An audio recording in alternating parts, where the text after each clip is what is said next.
ya Bu. Perkenalkan, nama saya Alifa. Di sini saya sebagai konselor yang bertugas pada hari ini. Gimana Mbak kabarnya hari ini? Alhamdulillah baik. Tadi sebelum kesini ada kegiatan dulu atau dari rumah langsung ke sini? Kebetulan lagi libur, terus dari rumah langsung ke sini. Apa yang kamu rasakan sampai kamu datang ke sini? Bisa diceritain? Ini berarti langsung aja nggak apa-apa ya Bu ya? Iya, langsung aja. Jadi sebenarnya saya seorang guru di tempat les anak-anak atau sekarang biasa disebut bimba. Tapi sisi lain saya juga seorang mahasiswa tapi kelas karyawan, karena Senin sampai Jumatnya saya bekerja, hari Sabtunya baru ke kampus. Nah, saya kan mengajar di usia dini, kayak dari mulai 2 tahun, 3 tahun, 4 tahun, 5 tahun gitu. Terus sebenarnya kayak hal-hal, kalau soal sabar emang harus ya kalau menghadapi anak kecil, tapi terkadang saya tuh kalau udah marah tuh kayak gimana untuk mengontrolnya, padahal itu kan di tempat mengajar, tempat saya kerja gitu. Terus kan ada orang tuanya juga, jadi saya kadang kalau misalnya udah kesel, saya ke kamar mandi buat diem aja padahal gitu. Karena kalau misalkan marah di depan anaknya kan nggak baik ya Bu ya. Jadi saya tuh kebingungannya ya kayak gitu. Jadi saya harap saya bisa ada perubahannya.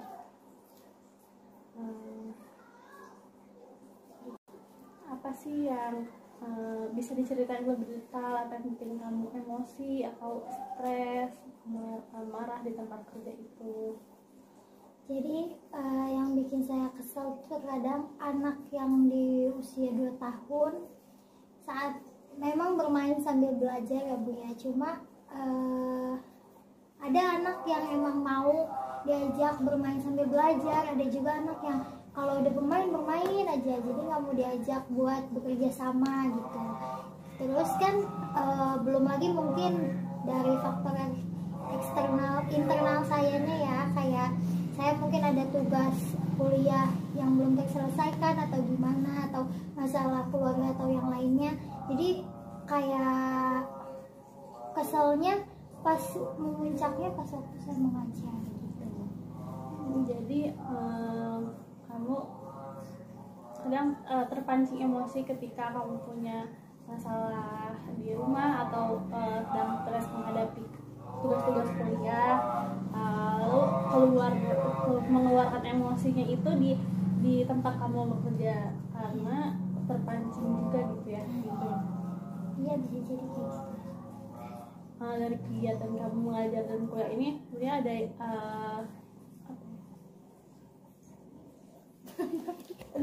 dari kegiatan kamu yang dua ini, dari kuliah dan bekerja gitu, kamu menjalankannya secara berbarengan ini, apakah terganggu gitu? Apa kamu masih bisa manage waktu untuk melakukan dua kegiatan itu secara bersamaan?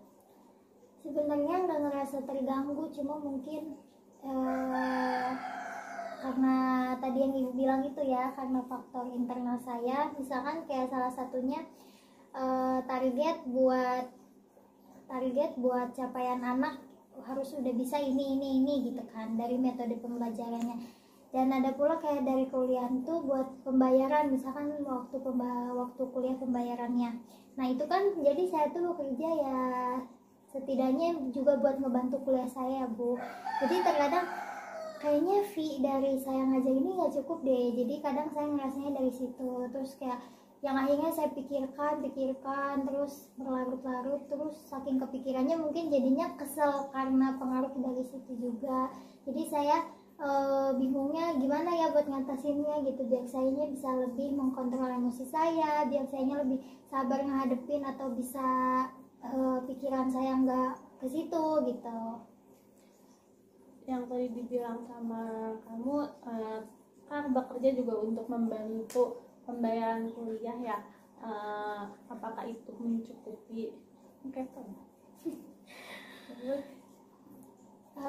Kalau misalkan soal mencukupi di hal kuliah ya memang tidak, tapi kayak buat beberapa, kalau buat kayak satu angsuran ya mungkin cukup ya Bu ya, cuma kayak saya juga belum nemu kerjaan yang fleksibel yang libur di hari Sabtu buat kerjaan saya. Jadi kayak ya udah yang kegiatan sekarang saya jalani dulu, jadi memang butuh gitu. Jika kalau kamu emosi gitu, emosi sedang capek melakukan kegiatan ini, apa sih yang kamu lakukan untuk mengatasi emosi itu? Ya tadi paling kamar mandi waktu jam pengajar itu ya, waktu jam di sekolah. Cuma kalau misalkan sisa selain di jam sekolah mungkin kayak di rumah atau apa, paling nangis udah gitu doang. Karena itu ya yang jadi permasalahannya tuh, karena saya butuh untuk bertahan di pekerjaan ini kan, salah satunya buat memenuhi itu saya kan, kebutuhan saya. Jadi sayanya masih harus bertahan gitu, gimana Cara lain, apa kamu sudah terpikirkan gitu cara lain untuk mengatasi emosi ini atau jalan keluar dari masalah ini gitu? Jadi kalau saya juga pernah kayak melakukan ini Bu, misalkan saya udah kesel sama satu anak yang A gitu ya. Jadi kalau udah saya kesel, saya selain kamar mandi tadi, kadang saya ya udah ngebiarin anak yang A dulu, biarin main dulu, saya beralih ke anak yang lain, ke anak B, C gitu, yang sekiranya yang mau diajak kerjasama bermain sambil belajar gitu. Nanti kalau misalkan ya biar habis datang gitu. Apa kamu sudah terpikirkan gitu cara lain untuk mengatasi emosi ini atau jalan keluar dari masalah ini gitu? Jadi kalau saya juga pernah kayak melakukan ini Bu, misalkan saya udah kesel sama satu anak yang A gitu ya.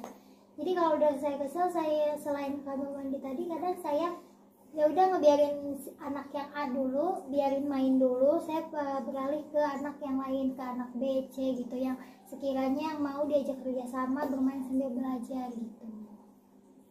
Nanti kalau misalkan apa kamu melakukan bekerja ini nih merasa senang gitu, dengan kayak bukan terpaksa gitu melakukan pekerjaan ini, atau emang ya udah karena kan tadi untuk membantu kuliah juga ya, jadi atau ada tekanan atau keterpaksaan untuk melakukan kerja ini, apa ya udah buat happy aja gitu? sebenarnya kalau tekanan atau paksaan nggak ada ya Bu ya, cuma karena emang dari sayanya yang ingin kuliah sambil bekerja. Cuma sebelumnya memang pernah bekerja secara formal di kantoran gitu ya, di PT, tapi saya ngerasa terlalu banyak tekanan yang akhirnya saya keluar dan memutuskan kayak saya suka nih dunia anak, saya suka ngedeketin anak-anak, jadi saya nyoba masuk ke dalam dunia tersebut kayak sekarang di Bimba gitu. Cuma memang kalau dibilang untuk fee-nya tidak sama dengan yang kerjaan sebelumnya, jadi buat ngejalaninnya tuh kayak harus lebih legowo, harus lebih ikhlas gitu, harus lebih kayak ini udah jadi pilihan saya, tapi terkadang saya juga kurang menerima atas apa yang saya pilih ini gitu. Kalau misalkan dibilang ada penyesalan sebelumnya kenapa berhenti gitu ya, terkadang masih ada yang nanya kenapa berhenti gitu, padahal mungkin buat upahnya lumayan besar gitu. Karena dari tekanan terus saya akhirnya memutuskan berhenti, dan sekarang yang lebih leluasa tapi dengan fee yang kurang gitu. Itu pilihan yang berat ya. Ini masih bimbang.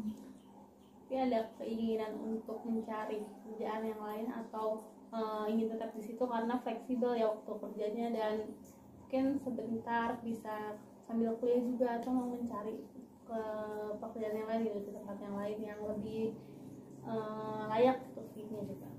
Kalau untuk itu pasti saya saat ini juga sedang mencari-cari ya Bu ya, karena dibilang ya tadi kurang cukup karena saya inginnya untuk berkelanjutan nanti ke depannya gitu, untuk memperbanyak relasi juga. Terus kan memang jurusan yang saya ambil dalam pekerjaan saat ini juga kurang masuk gitu ya, kurang relevan. Jadinya kalau untuk mencari ke pekerjaan yang lain ya tentu karena tetapi masih karena saya juga masih tahap pembelajaran, dia masih kuliah, jadi jadi kalau untuk milih-milih yang besar gitu fee-nya atau pengen yang saya bayangkan kurang masuk juga, karena kan sekarang kalau misalkan ya ada kualitas ada harga ibaratnya gitu. Apa di tempat kerja sekarang itu ada jenjang karir untuk kedepannya, apa tidak ada kayak pas ke depan itu akan stuck seperti ini saja? Kalau menurut saya sepertinya bakal stuck di sini aja, soalnya ada juga yang kayak udah bergelar gitu ya, maksudnya tapi yang nggak beda jauh sama ya sama yang lainnya gitu, sama yang belum bergelar atau tidak bergelar gitu. Jadi memang harus nyari ke tempat lain tuh memang harus untuk jenjang selanjutnya, jadi tidak terlihat gitu ya jenjang karir dan terjamin.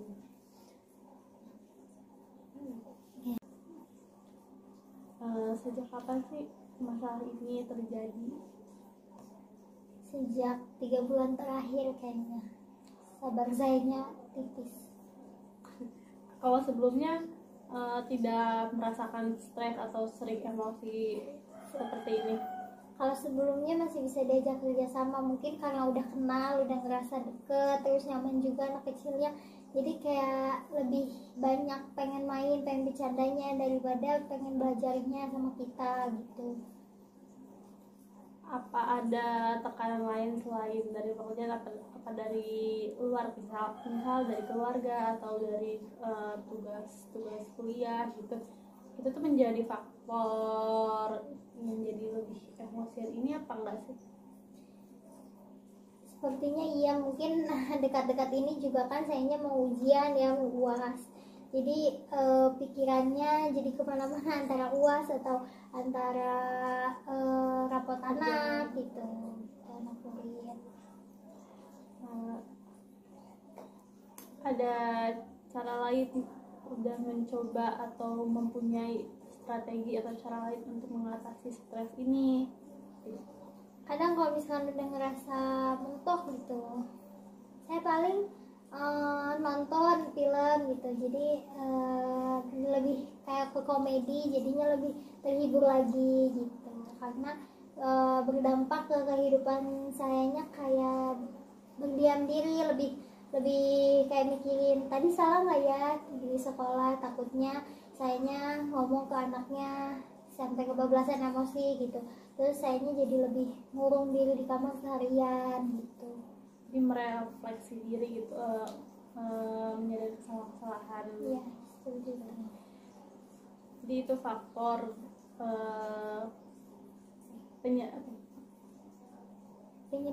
penyebab stres dan emosi belakangan ini karena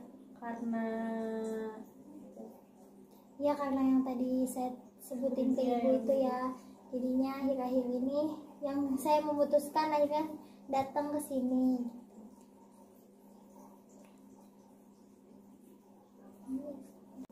Saya kan katakan kalau stres gitu di rumah tuh suka nonton gitu, apa setelah nonton itu merasa happy kembali atau gimana, apa sama saja gitu? Saya lebih merasa hilang aja gitu, yang tadi dipikirin lebih happy aja. So, berpengaruh nggak sih ke orang-orang di rumah atau orang-orang sekitar Mbak gitu, kalau Mbak lagi bad mood, lagi jelek moodnya, apa itu berdampak nggak, apa Mbak bisa mengontrol emosi Mbak sendiri? Kalau buat itu saya lebih banyak diem ya kalau gitu, karena udah kalau udah lebih kesel banget udah pasti diem. Kalau misalkan nanggepin yang adanya malah makin marah-marah gitu. Kalau respon sekitar yang tiba-tiba diem gitu Mbak, apa emang orangnya tinggal yang diem aja gitu? Tapi karena di rumah cuma berdua sama mama ya, sama orang tua, jadinya mama juga kayaknya ngerti kalau misalkan saya lagi diam atau saya lagi mengurung diri di kamar, pasti mungkin lagi ngalamin masalah apa, jadi nanti nanyanya tuh pas udah berapa hari kemudian baru kenapa gitu, baru nanti cerita gitu. Itu namanya paham itu kenapa gitu Iya, ya. gitu. Dukungan, udah kasih dukungan orang sekitar buat tetap menjalankan ini biar happy terus gitu. Apa soal itu orang-orang terdekat itu berpengaruh atau enggak sih buat menjalankan? Kayaknya kalau orang-orang terdekat emang berpengaruh ya, kayak ya mama saya juga kan ngajarnya PAUD ya, TK gitu. Jadi emang harus sabar katanya kalau ngadepin anak kecil. Cuma kan kalau mama maksudnya udah punya anak, jadi tahu ngadepin Pengalaman iya gitu. ngadepin anak kecil tuh harus kayak gimana, gini-gini itu ya solusinya. Tapi kan karena emang saya belum menikah, terus masih dibilang remaja, masih remaja juga gitu, harus ngertiin kondisi dan sifat anak yang di umur 2 sampai 6 tahun itu agak sulit gitu. Dan sifat mereka tuh berbeda-beda. Iya gitu.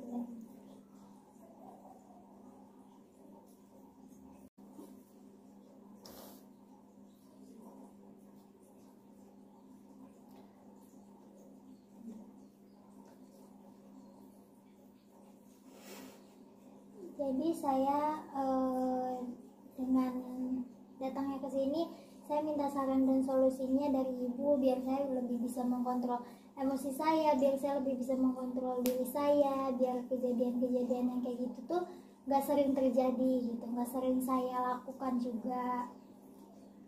Mungkin saran dari saya Mbak bisa merefleksi diri ya, seperti ketika Mbak saya emosi gitu bisa tarik nafas dalam untuk menenangkan diri Mbak gitu, kayak tarik nafas yang dalam-dalam gitu, terus tenangin diri. Selanjutnya bisa kayak jeda dulu sebenarnya dari situasi, misalkan seperti Mbak tadi melakukan jeda sejenak pergi ke kamar mandi, kan itu menjeda sejenak kegiatan Mbak karena Mbak emosi, daripada terlalu ke anak bisa menyalurkan ke mengambil waktu sebentar gitu untuk meredakan emosi Mbak. Itu udah menurut saya itu cukup bagus untuk keputusan Mbak. Yang Mbak lakukan cukup bagus untuk meredakan emosi. Selanjutnya itu kayak melakukan secara sehat. Misalkan Mbak suka menonton, ya menonton atau menulis juga bisa gitu sih. Mungkin bisa juga kayak berbicara ke orang terdekat Mbak yang Mbak percaya gitu, kayak lagi emosi, luapkan ke orang terpercaya ini. Tapi Mbak pilih-pilih juga ya, kayak nggak mungkin semua orang, kalau ke semua orang ada salah satu yang tersinggung. Kalau mungkin yang udah tahu sifat kita gitu, orang terdekat yang terpercaya pasti paham kalau kita tuh sedang emosi, cuma perlu meluapkan aja agar lebih tenang gitu. Itu sih kayak minum dulu gitu bisa sih. Jadi kayak lebih nenangin diri dulu aja ya Bu ya. Nenangin diri, terus kayak kenali dulu nih pemicu dari emosi ini tuh apa. Kayak mungkin kita tahu bukan cuma dari si kelakuan si murid ini yang bikin emosi atau dari yang lain, itu harus tahu dulu supaya kita di kondisi selanjutnya yang kayak gitu juga kita lebih bisa mengontrol diri dan kayak lebih siap untuk menghadapi ya gitu. Mungkin itu aja sih. Semoga dengan saran dari ibu saya juga bisa menerapkan ke diri saya biar saya juga lebih baik lagi. Terima kasih ibu atas saran dan solusinya. Nanti kalau misalkan ada perubahan saya pasti datang lagi ke sini buat kembali cerita lagi tentang perubahan nanti yang saya alami gitu. Dan terima kasih Mbak telah datang ke sini, telah mempercayai saya sebagai konselor Mbak. Mungkin bisa mengatur jadwalnya di sekarang atau mau lain aja di luar sesi counseling ini, mau baik chat aja ya. Jadi kalau itu saya hubungi ke ibu aja langsung ya Bu ya. Terima kasih ya Mbak. Semoga setelah ini Mbak lebih bisa manajemen stresnya, lebih manajemen emosinya biar lebih terkontrol gitu ya Mbak. Harapan saya juga seperti itu ya Bu ya. Pokoknya terima kasih banyak. Terima kasih juga. Semoga solusi dari Ibu dapat membantu diri saya. Kita tutup konseling ini dengan Mengkontrol emosi saya biar saya lebih bisa mengontrol diri saya, biar kejadian-kejadian yang kayak gitu tuh nggak sering terjadi gitu, nggak sering saya lakukan juga.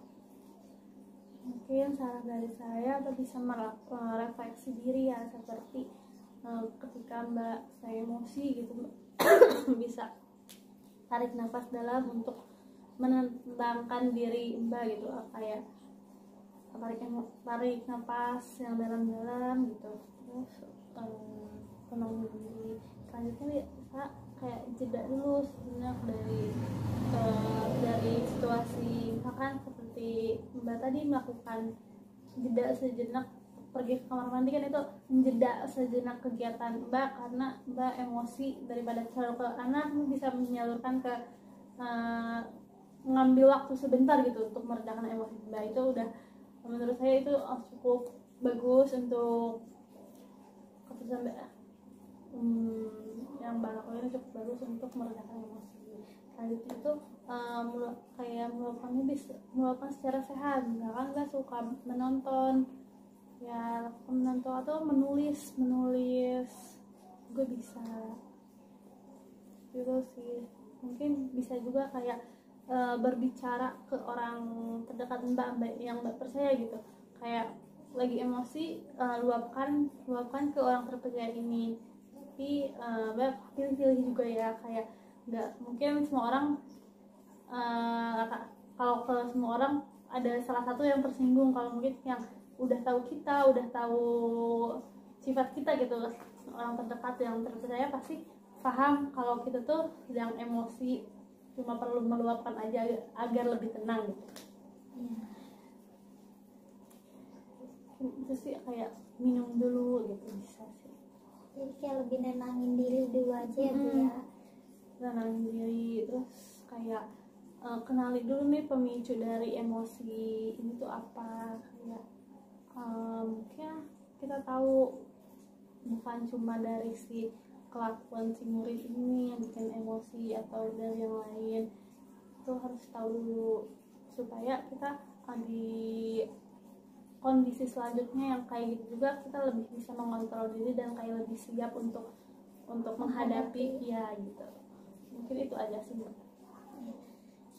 Semoga dengan saran dari Ibu saya juga bisa menerapkan ke diri saya biar saya juga lebih baik lagi. Terima kasih Ibu atas saran dan solusinya. Nanti kalau misalkan ada perubahan saya pasti datang lagi ke sini buat kembali cerita lagi tentang perubahan nanti yang saya alami gitu. Ya, terima kasih Mbak telah datang ke sini, telah mempercayai saya sebagai konselor Mbak.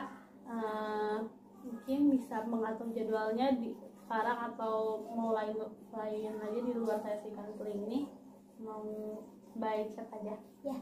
Jadi kalau itu saya hubungi ke Ibu aja langsung ya Bu ya. Terima kasih ya Mbak. Semoga setelah ini Mbak lebih bisa manajemen stresnya, lebih manajemen emosinya biar lebih terkontrol gitu ya Mbak. Harapan saya juga seperti itu ya Bu ya. Pokoknya terima kasih banyak. Terima kasih juga. Semoga solusi dari Ibu dapat membantu diri saya. Kita tutup konseling ini dengan